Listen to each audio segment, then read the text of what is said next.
Mä oon Katja Hopia ja tää on Monday Talks. Ja tänään sukelletaan siihen, mikä on usein näkymätöntä, mutta silti voimallista. Se on energiaa, hiljaista puhetta, tietoa, jota keho kantaa ja jonka henki kuulee. Puhumme siitä, miten shamaanin työ näkyy arkisessa hetkessä. Kun keho huutaa lepoa, kun tunne jää jumiin, kun sukupolvien viesti on vielä kuuntelematta.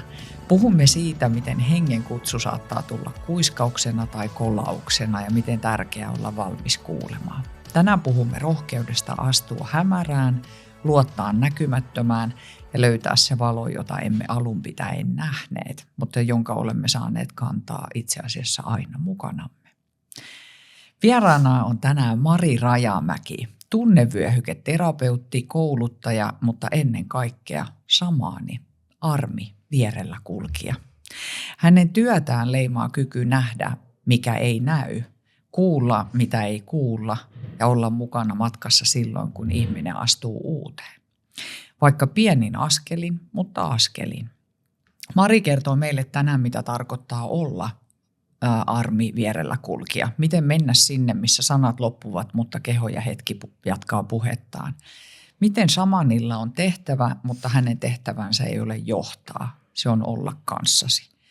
Ja hän ei tyhjennä kysymyksiä, vaan tuo tilan niiden esittämiselle. Mari, sä kutsut itseäsi armi vierellä kulkijaksi, joka on lempeä ja suojeleva voima ja kulkee sun mukana siinä hoitotyössä kuin näkymätön liittolainen. Mikä on armi vierellä kulkija? Mikä on shamaani? Avaa vähän sitä ennen kuin aloitetaan yhtään mitään. Aika laaja kysymys, mutta lyhyesti, no sä aika hienosti kuvailit sen jo tuossa, että mikä se armi on. Mutta shamaani on, mä kutsun itseäni tietäjänaiseksi, koska shamaanius on sellainen asia, että sitä ei voi tavallaan ottaa sitä nimeä. Et mä en voi itse kutsua itseäni shamaaniksi, mutta nyt sinä kutsuit minua, niin tänään sut on siis siunattu shamaaniksi, koska näin olen sut tähän nimennyt. Joo, mutta se on, jos ajatellaan niin kuin shamaaniutta, niin shamaaniksihan, että jos on joku kylä tai heimo, niin siellähän oli vähän niin kuin kylän vanhin tai semmoinen parantaja tai shamaani, niin se tavallaan niin kuin tuli se nimi, että ihmiset rupesi käymään sen ihmisen luona, koska sillä oli ne lahjat, mitä sillä sitten ikinä olikaan. Olihan sitten parantaja tai näkijä tai mikä se siinä kylässä sitten oli tai heimossa. Ja sitten jokaiseen paikkaan on tullut se shamaani tai se on muodostunut ja ihmiset on alkanut nimittää, niin sillä tavalla ne shamaanit on tullut. Niin sen takia mä en ole voinut ruveta itseäni kutsumaan, että no niin, nyt minä olen shamaani. Okay. Niin siksi mä olen armiin vierellä kulkija ja tietäjänainen. Että se tietäjyys on vähän sama kuin se shamaanius. Ja se mun shamaanius on vähän sellaista, mä en oikein niin kuin osaa itsekään nimetä sitä, että se on niin laaja ja monipuolinen, että mitä se mulle tarkoittaa. Että se ei niin kuin sovi mihinkään muottiin, niin kuin mä en ikinä ole sopinut mihinkään muottiin, niin ei myöskään minun shamaanius sovi mihinkään muottiin. Et mä en ole kulkenut mitään oppikirjoja, en ole lukenut mitään, en ole opiskellut niin kuin mitään. Siis tätähän voi opiskella ihan siis tai näitä asioita niin kuin ihan yliopistossa. Okay. Että meillä on ihan väitelleitä tohtoreita, jotka on niin kuin shamaaneja. Okay. Niin esimerkiksi Helena Karhu on sellainen tuolla Kolin suunnalla. Niin Pohjois-Karjalassa siellä on paljon erilaisia ja siellä paljon tutkitaan ja näin, mutta se ei ole niin kuin mun reitti. Et mun reittini on ollut se, että mä oon tämmöinen tyhjä taulu, että mulle ei anneta niin kuin mitään silleen, että no nyt menet, että mun pitää lukea jotain tai muuta. Että mun täytyy aina ensin kokea ja sitten mulla annetaan vaikka joku kirja tai joku kurssi tai joku semmoinen, että mulla ei niin kuin, mulla suljetaan ne reitit, että mä en voi niin kuin, että no niin, nyt minä menen tuonne kurssille, niin mulla vaan pistetään niin kuin ovi kiinni, että mene. Sun pitää tehdä tämä itse. Mun pitää tehdä tämä itse, että sen mä oon niin kuin oppinut nyt tässä 50 vuoden aikana, että mulla ei ole niin kuin sellaista, että välillä on miettinyt, että missä on se Noitaliiton puhelinnumero, että olisi pari kyssäriä, mutta ei ole annettu. No kuka on armi vierellä kulkija? No minä. Mä se olen, että armi on syntynyt tässä viimeisen oikeastaan 4 vuoden aikana. Ja nyt viimeiset 2 vuotta niin armi on tullut niin kuin näkyväksi silleen, että mä oon 2 vuotta sitten, no aika lailla tasan 2 vuotta sitten, niin olin Helena Karhu järjesti semmoisen shamanistisen viikonlopun tuolla Frantsilassa, ja siellä oli tämmöinen grönlantilainen shamani Ankajok, joka oli sitten meille opettamassa tai siis kertomassa grönlantilaisesta shamanikulttuurista, ja sitten hän teki meidän rumpumatkoja ja muuta, ja sitten tähän tietäjyyteen ja näihin liittyy se, että aina istutaan piirissä, niin kuin ennen vanhaa istuttiin aina piirissä ja jaettiin asioita. Ja sitten piirissä piti sitten kertoa, että kuka on, piti sanoa nimi ja sitten se intentio, että miksi on tullut sinne. Ja sitten mulla vaan tuli semmoinen, että nyt se armi tulee niin kuin näkyväksi. Okay. Että nyt mä oon armi. Ja sitten mä esittelin itseni armina ja sanoin, että tämä on nyt mun nimen syntymäpäivä. Ja sen jälkeen ihmiset, ketä on muuhun tutustunut, niin tuntee mut armina. Et mulla on niinku 2 nimeä. Mutta viime vuonna mä otin sit Armin ihan omaksi nimeksi, toiseksi nimekseen. Niin nyt mä oon ihan virallisesti Mari Armi. Mari Armi, joo. Right. Et Armi on lempeämpi Mari. Okei. Miten sun oma polku tähän on niinku alkanut? Miten ihmeessä sulle on tullut intentio, että susta tulee shamaani? Mä oon ollut aina tämmöinen. Tämä on aika yleinen kysymys, mitä monesti kysytään, että no miten sä heräsit tai havahduit. Tai niin, oliko se joku yhtenä aamuna heräsi? Joo, silleen ping, olen shamaani. No ei. Vaan siis mulla on onni kuulua sukuun, jossa tämä on niinku normaalia. Että tämä on mulle ihan niinku perusjuttu. Niinku keitän kahvia, niin voin kysellä tuon puoleiselta, että mitäs kuuluu. Niin. Mä oon ollut lapsesta saakka tämmöinen. Ja mun isä on selkeästi näkee ja mun äidillä on lahjoja. Mun äidin suku tulee Karjalasta ja siellähän on tosi vahvat parantajaperinteet. Et jos nyt ajatellaan 100 vuotta taaksepäin, niin tämä on ollut normaalia aika monelle ihmiselle. Että meidät on vaan niin vieraannutettu tästä koko hommasta. Totta. Et silloin on ollut joka kylässä niitä tietäjämiehiä ja tietäjänaisia ja on ollut yrttiparantajia ja kaikkea mahdollista. Et mun pappa on opettanut mulle, että miten kaivan paikat katsotaan semmoisen kepinkaan ja ollaan haettu vitsat ja sitten ollaan menty ympäriis. Ja kyllä mä siis pystyn katsoa esimerkiksi, tämä koru on vähän huono, mutta korun kanssa esimerkiksi, että jos mä en tiedä, missä mun talossa vaikka menee vesiputket, niin mä katson korun kanssa, että tuonne menee. Se on hirveän helppoa. Mun äiti on samanlainen. Osa mun lapsista osaa kans katsoa, mutta jokaisella on vähän omat lahjat. Et mulla on ollut pienestä saakka, mä muistan, että mulla on sanottu, että mulla on parantavat kädet. Okei. Sitten mä oon vaan silleen, että jaha. Mutta sen takia sä oot tehnyt sit myös tunnevyöhyketerapeuttina töitä, että sä oot myös hoitanut ihmisiä sun käsillä. Joo, että se on niinku se mun tapa, että mulla on tosi vahva luontoyhteys ollut aina. Että se on niinku, että mun voima tulee siitä, että mä oon niinku, että siksi mä otin nytkin kengät pois, koska mun täytyy saada jalat maahan. Niin mun voima tulee sieltä äitimaan, sieltä sydämestä ja sitten se tulee käsistä ja päästä ulos. Että se on niinku se mun tapa tehdä tätä. Mutta tällaisia meidän suvussa on ja se on hyvä, koska tosi monella on se, että ei ole saanut olla se, mikä on. Että kyllä mä oon ihan pienenä nähnyt ja pimeässäkin löytänyt asioita. Että mä oon sitä silloin vaan ymmärtänyt, mutta meillä ei ole koskaan tarvinnut niinku pistää tätä piiloa. Miten tämän päivän yhteiskunta reagoi shamaaniin tai shamanismiin tai niihin asioihin? No kyllähän niinku puhutaan hörhöistä ja vähän niin kuin, että sitten jos mä juttelisin näitä juttuja vähän enemmän, niin varmaan olisi silleen, että jaha, täällä on piipa-auto odottelee, että pehmustettu koppi odottaa.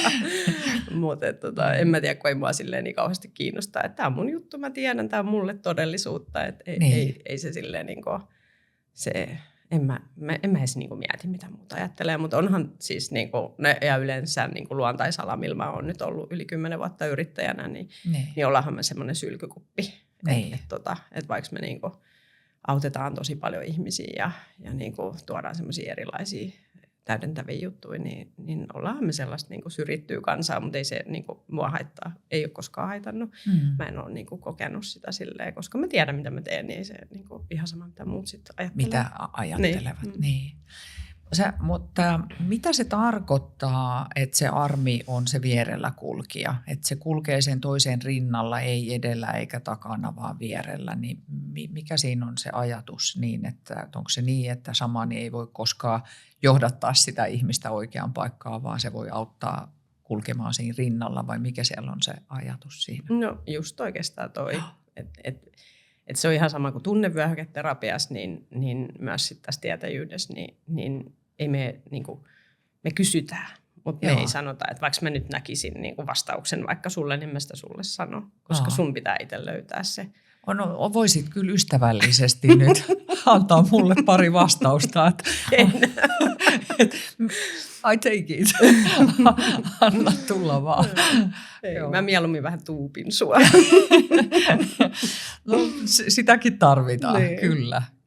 Samani kuuntelee usein myös sitä, mikä ei näy eikä kuulu. Niin miltä se kuuleminen tuntuu? Että onko se intuitiota vai jotain syvempää?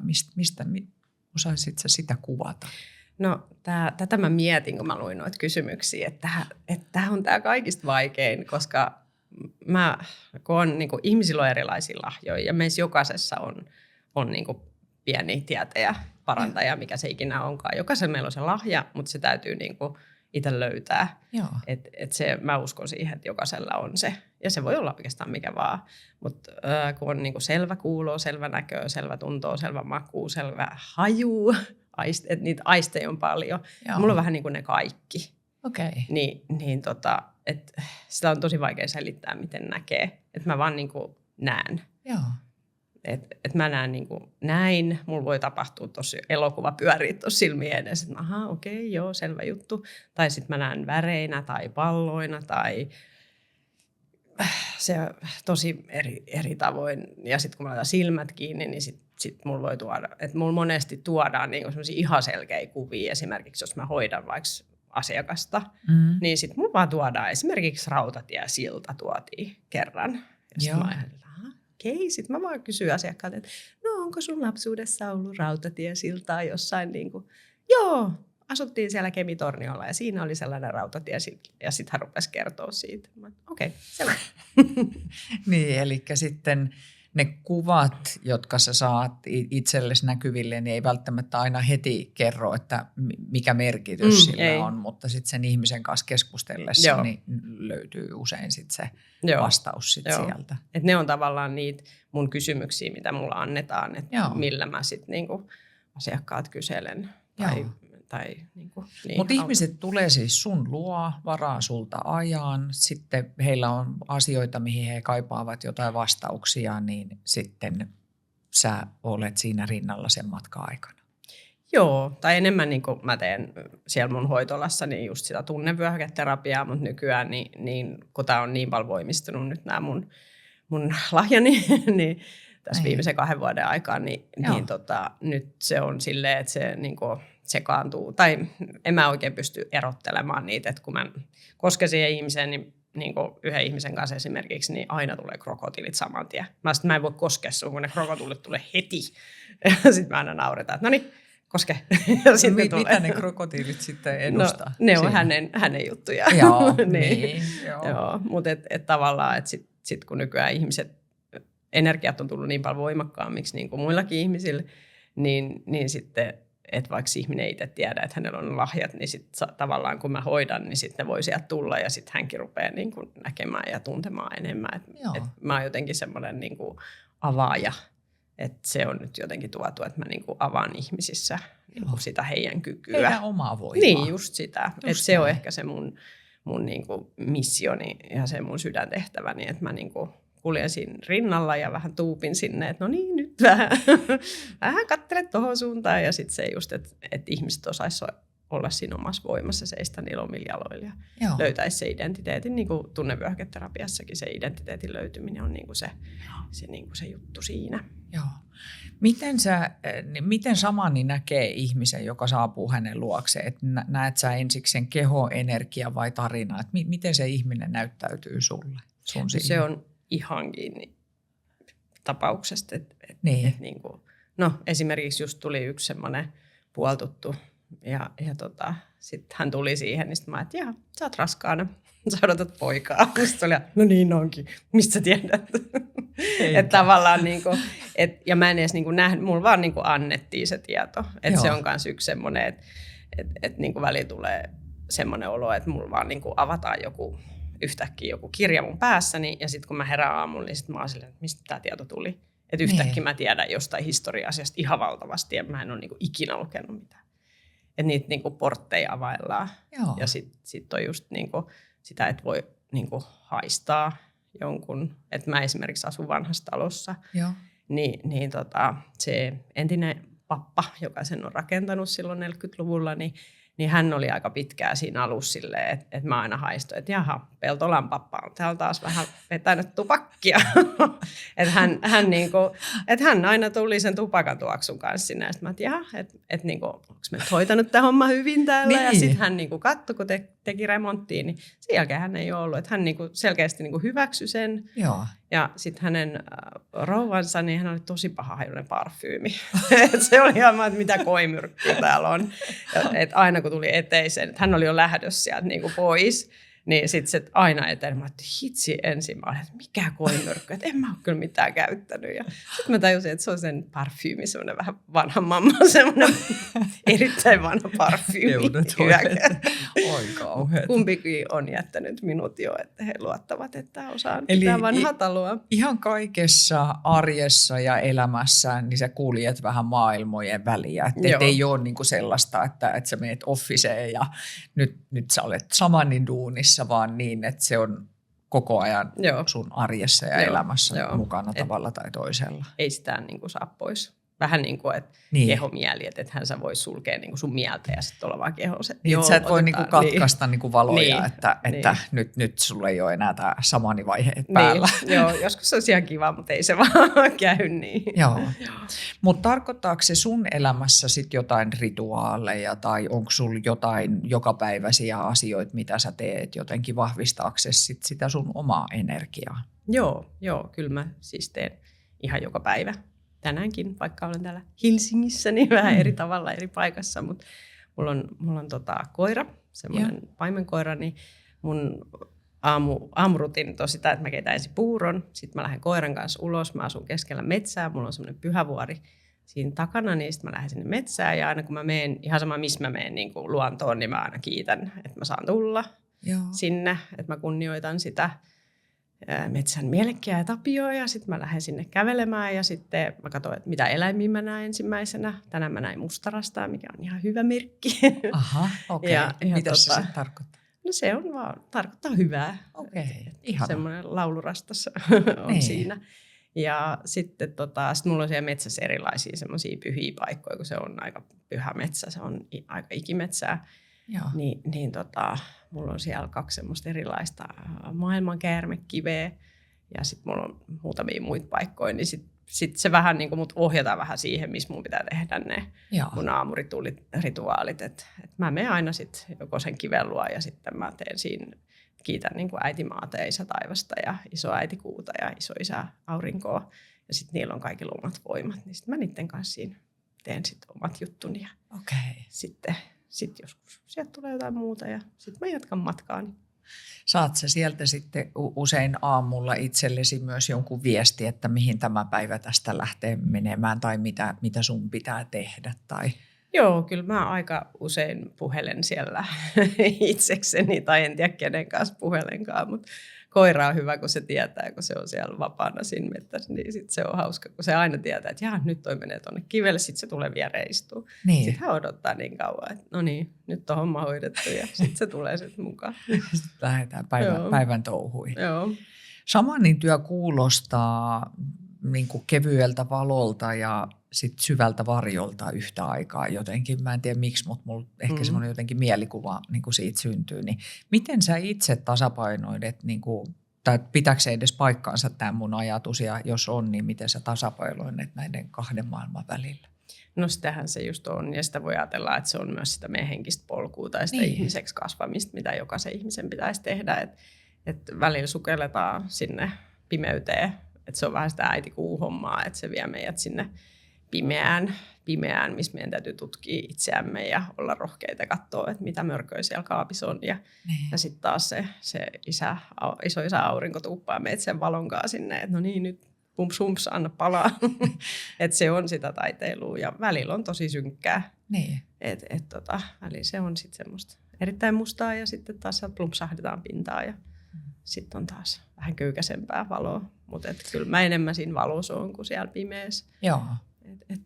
Kyllä se mutta ne pimeyspätkät on tarpeellisia. Ne on tarpeellisia. Ei me voida vaan lillua täällä jossain valossa ja rakkaudessa. Se ei toimi. Ei me kasvettaisi ollenkaan, jos se olisi näin. Niin, se on varmaan just näin.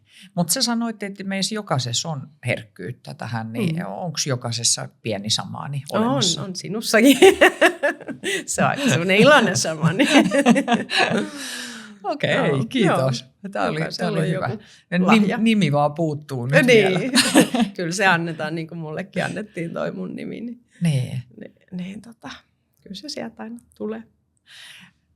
Miten Shamanin työ eroaa siitä tunnevyöhyketerapeutin työstä? No niissä on tietyllä tavalla sellaiset samat jutut. Eli niin kuin tunnevyöhyketerapiassa niin koetaan tukea sitä ihmistä niin, että hän löytäisi niin kuin oman identiteettinsä. Että kun toiset ihmiset tulee tunnevyöhyketerapiaan niin kuin fyysisen sairauden tai kivun takia ja toiset tulee sitten jonkun tunneasian takia, että mulla on tämmöinen lapsuustrauma tai joku tunne, että mä haluaisin oppia vaikka tuntemaan tunteita tai mun kehoa tai jotain. Niin sitten tavallaan mä tuen sitä matkaa siinä. Ja sitten taas shamanilla niin on se, että löytäisi se oma voiman. Eli tavallaan identiteetti ja oma voima on niin kuin sama asia. Että se on vaan niin kuin erilaista työtä sitten, että tunnevyöhyketerapiassa mulla on ne, että kun mä oon opiskellut ja tehnyt sitä, niin siinä on ne tietyt asiat, miten mä hoidan sitä ihmistä päästä varpaisiin ja sitten siinä on keskustelu ja haastattelu ja sitten taas se shamanin homma voi olla ihan mitä vaan. Että se voi olla etänä tai lähellä tai että mä menen putsaamaan. Nyt mä olin esimerkiksi putsaamassa yhden vanhainkodin tai tämmöisen muistisairaiden yksikön, mikä oli tyhjä, niin mä kävin putsaamassa sen niin kuin rummukaan. Se oli kivaa. Mutta shamani voi siis olla yhteydessä asiakkaaseen ja ihmiseen niin etänäkin. Joo, kyllä. Joo. Se on ehkä helpompaa silleen melkein. Tai en mä tiedä. Ehkä se on siinä jotenkin, on kaikki ylimääräiset pois, niin sit saa sen suoran yhteyden. Okei. Kertoo tästä mielenkiintoisesta maailmasta. Kun kaikki on energiaa. Niin. Niin se on. Ja aikaa ei ole tavallaan, niin sitten me ollaan kaikki siinä samassa kentässä. Niin sitä on hirveän vaikea selittää ja moni varmaan ajattelee, että toi on ihan pimeä muija, että mitä höpöttää tuossa noin. Mutta kun se vaan on totta ja sen tuntee, niin sitä on niin kuin hirveän vaikea sitten. No mä tunnen sut henkilökohtaisesti tosi pitkältä ajalta ja sä oot kaikkea muuta kuin sekaisin ja ei todellakaan. Varmasti erilaiset asiat saattaa herättää eri tavalla ihmetystä, jos ne on itselleen vaikka uusia ja vieraita, mutta aika mielenkiintoinen maailma kyllä. Ja onhan se pelottavaa. Siis mä ymmärrän hyvin sen, että ihmiset epäröi, koska sä et voi sitä niin kuin oppia ja selittää ja pistää kirjoihin ja kansiin, niin kun se on näkymätön ja se on olemassa, niin sitä on vaikea ymmärtää. Mutta varmaan voisi olla aika mielenkiintoinen kirjakin myös lukea tuosta kaikesta, että kirjoita ihmeessä. Joo, ja siis on kirjoitettukin siis shamanismista on kirjoja. Uusimpia on varmaan toi Runarvikin Kirstin shamanin, nyt mä en muista sen nimeä, mutta kyllä niitä on, mutta kun mun ei anneta niin lukea, niin paitsi nyt varmaan voisin lukea, mutta mulla on tämmöisiä mielenkiintoisia, mitä mulla annetaan. Et esimerkiksi mä rakastan kirjoja, mä oon aina lukenut hirveästi, niin kuin kaikkea ihan pienestä saakka. Ja sit mulla tulee aina semmoisia, että mun täytyy ostaa nyt tää kirja. Ja sit mä oon silleen, että miksi mä ostin niin kuin tämän kirjan. Ja sit mä laitan sen jonnekin ja voi mennä vuosi tai 10 vuotta ja sit yhtäkkiä se kirja tulee mulle. Ja sitten mä oon silleen, että ai, mulla on tämmöinen kirja. Sitten se tulee just siihen hetkeen. Mihin sä tarvitset. Niin, mihin mä tarviin. Nyt esimerkiksi mun tuli yksi semmoinen Karjalan Jumalat-kirja, minkä mä ostin vuosi sitten kirjamessuilta. Mä muistan, kun mä ostin sen ja se oli vaan, että mun täytyy saada tää. Ja sitten mä luistan, että en mä tajua mitään. toi on ihan sama kuin Hebrea lukisi, niin kuin ihan niin kuin, what? Ne. Ja nyt edellispäivä. Sitten mä että ei vitsi, toi kirja. Sitten mä avasin sen. Sitten mä tämähän on tosi hyvä kirja. Että sitten se, niinku, että tälleen mulla niinku käy, että ei mun niinku anneta sitä tietoa. Että mun täytyy ensin niinku päästä jollain tavalla siihen aiheeseen kiinni. Ja sitten vasta mä saan niinku lukea sitä. Että se on ihan sama, vaikka siinä olisi ollut japani, niin en mä sitten niinku tajunnut siinä mitään. Joo, ymmärrän ihan täysin. Samani on usein myös sillan rakentaja. Miten sä autat ihmisiä yhdistämään kehon, mielen ja sen hengen uudelleen yhdeksi kokonaisuudeksi? No se vähän riippuu ihmisestä, mutta tavallaan niin kuin tuoda ihminen siihen yhteyteen takaisin siihen niin kuin itsensä ja luontoon. Että luonto on tosi tärkeä. Tosi paljon mä puhun maadottamisesta siitä, että menkää pihalle seisomaan paljon varpaan ja metsään ja uimaan luonnonvesiin. Ja me ollaan niin vieraannuttu siitä luonnosta, niin siksi me ollaan vähän kaikki hukassa pääkkösiä täällä. Niin. Et mitä kauemmas me mennään luonnosta, niin sen enemmän me ollaan niinku itsessämme niinku eksyksissä. Et mitä lähemmäs sitä luontoa pääsee, niin sen niinku juurtuneempi on ja ymmärtää sen arvon. Et siksi mä siellä aina kiitän ja kumaran, että niinku mä saan mennä sinne ja mä saan poimia sieniä ja marjoja. Ja nyt se on jotenkin hauskaa, että mitä enemmän sitä siinä omassa mettässä on tehnyt, niin korpit aina ohjaa mua, että tuolla on kanttarelle ja tuolla on hyvät mustikkaapajat. Ei tarvitse kuunnella ja mennä perässä ja sitten löytyy. Eli helpottaa vähän sun latua myös toi lahja. Eli hyvät puolet Samanin työstä niin on se, että löytää hyvät sienipaikat. Kyllä. Mä muutensin ihan surkea. Joo. Mikä on vaikeinta Samanin työssä? Mikä se olisi vaikeinta? Vaikea kysymys. Varmaan alus oli se, että kun se tuli aika silleen voimalla, että sitten kun mulla on, tai kun pienen näki ja näin, niin sitten murrosiässä, niin sitten vähän laitetaan ne portit kiinni, koska silloin pitää kasvaa ihmisenä ja mennä sen murrosikäpaskan läpi, että niin kuin osaa olla näissä ihmiskuorissa nahassa. Niin sitten kun alkoi taas sitten joskus siinä alle 30, 25 ehkä, niin sitten rupesi taas näkemään ja tuntemaan ja kuulemaan, niin sit sitä tietoa tuli niinku hirveästi.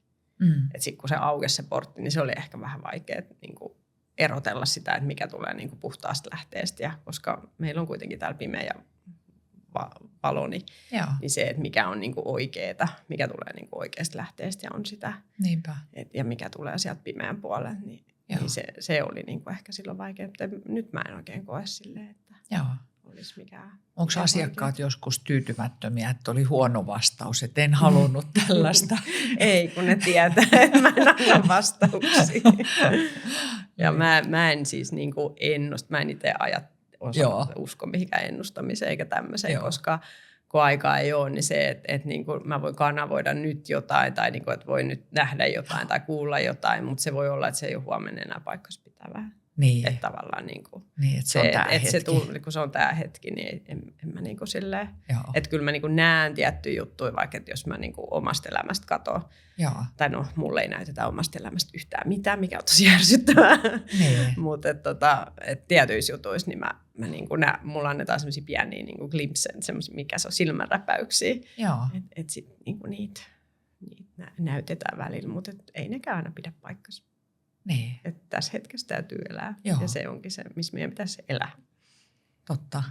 Kun eilistä ei enää takas saa ja huomisesta ei tiedä. Niin, just näin. Tärkein on tämä hetki. No mikäs on ollut kaunein hetki, jonka sä oot kokenut Samanina? Niitä on niin monta. Mikäs mä nyt sitten sanoisin? No ehkä se semmoinen, kun ne monesti liittyy niin kuin luontoon, niin ehkä ihan uusin, tai mikä niin kuin tapahtui muutama viikko sitten, mikä nyt heti nousee tässä näin, niin mä olin taas mun sen käärmekiven, se näyttää siis ihan maapallolta ja käärmeen päältä samaan aikaan se kivi. Okay. Ja siinä on valtavat puut ympärillä ja sitten mä katsoin niin kuin ylös näin ja sitten sieltä tuli noita koivunlehtiä ja yhtäkkiä niin kuin yksi niistä lehdistä, niin se vaan jäi leijua tähän mun päälle. Ja sitten sitten mä olin, että että okei, no se jäi siihen. Semmoinen ihan pieni, tosi ruma lehti, semmoinen pieni keltaruskea semmoinen. Joo. Ja siis se leijui siinä vaikka kuinka kauan. Se tanssi ja pyöri ja hyöri. Sitten mä vaan tuijotan sitä silleen, niin kuin, mitä täällä tapahtuu. Ne. Ja se oli jotenkin niin upea. Että sieltä tuli ne muut lehdet vaan tuli niin kuin alas sieltä. Ja sitten se yksi vaan oli siinä, eikä se ollut missään häkiseitissä, koska se meni niin moneen suuntaan. Ja en mä tiedä kuinka kauan mä olin. Siis oli niin meditatiivista, että mä olin vaan siinä. Ja sitten se jäi sinne vielä leijumaan. Ne on tämmöisiä ehkä pieniä hetkiä. On sitten tosi isojakin juttuja, mutta ne on jo ehkä niitä, mistä tulee tosi hyvää niin mieli. No tähän loppuun, jos sä saisit kuulijalle antaa yhden Shamanin viisauden, niin mikä se olisi, jos se olisi Shamanilla olisi maanantai-käsky tai joku muu, niin mikä se olisi? Mulla on ehkä 2 sellaista, mitä mä itse yritän kunnioittaa, on se, että pysähdy itsesi äärelle. Että me aina muistettaisiin niin kuin pysähtyä ja kuunnella, mitä just mulle kuuluu ja mihin suuntaan mun pitäisi mennä. Ja sitten toinen on se, että älä koske toisen virtaa, mikä on tosi tärkeä mun mielestä. Että vaikka mä näkisin, että joku, vaikka mun lapsi tai ystävä tai asiakas, että on menossa ihan väärään suuntaan, niin se ei ole niin kuin mun tehtävä niin kuin koskea siihen virtaan. Että jokaisen täytyy kompastella itse oma tiensä sinne, minne kuuluu mennä. Ja toihan tietyllä tavalla toi ajatus toisaalta pätee myös niin kuin kaikkeen työelämäänkin, että kun siellä on se toisen ihmisen tunne ja sen prosessi ja joku, joka saattaa niin kuin resonoida siihen itseen ja me lähdetään helposti korjaamaan ja hoitamaan toisia ja auttamaan vilpittömästi. Mutta toihan antaa niin kuin hyvät raamit siihen, että sä voit olla siinä rinnalla kulkijana, mutta ette koske toisen virtaa. Joo, se on huikea kiteytys. Se on ehkä just se, että sit kun me kosketaan sinne, niin me otetaan se vastuu siltä ihmiseltä ja sitten tulee vähän avuton. Joo. Ja sitten siinä tulee taas se uhriasetelma ja sitähän me ei nyt haluttaisi kuitenkaan. No ei tiedä. Niin. Todellakaan. No onko Armi vierellä kulkijalla niin tänään joku mesitsi meille? Meillä on täällä Johannes paikalla ja minä ja me 3 tässä tänään nauhoitellaan. Niin onko jotain, mitä halutaan sanottaa pöytään? Ei ole siis pakko. Mun täytyy aina vähän mennä sinne sisälle, että mä tiedän. Mutta siis nyt vaan aikana näytetään, että nauttikaa valosta. Se on niin se, mitä mulla sanotaan nyt, että mitä se sitten teille tarkoitetaan. Mutta näin 10 minuuttia, puoli tuntia sitten ennen kuin tulit tähän, niin puhuttiin Johanneksen kanssa, että valo ei ole riittävästi. No niin. Tarvii aurinkomatkan. Itse no niin, eli se. Tämä oli ihan loistava tähän loppuun. Kiitos Mari, ihanaa, että sä pääsit tulemaan ja kiitos Armi, että sä oot tänään täällä. Kiitos kun sain tulla, oli mukavaa. Kiitokset. Tämä jakso kuvattiin keskellä Helsingin sykettä Sofialla. Jos sä etsit tilaa, jossa työ ja yhteisö kulkevat käsi kädessä, tuu Sofialle.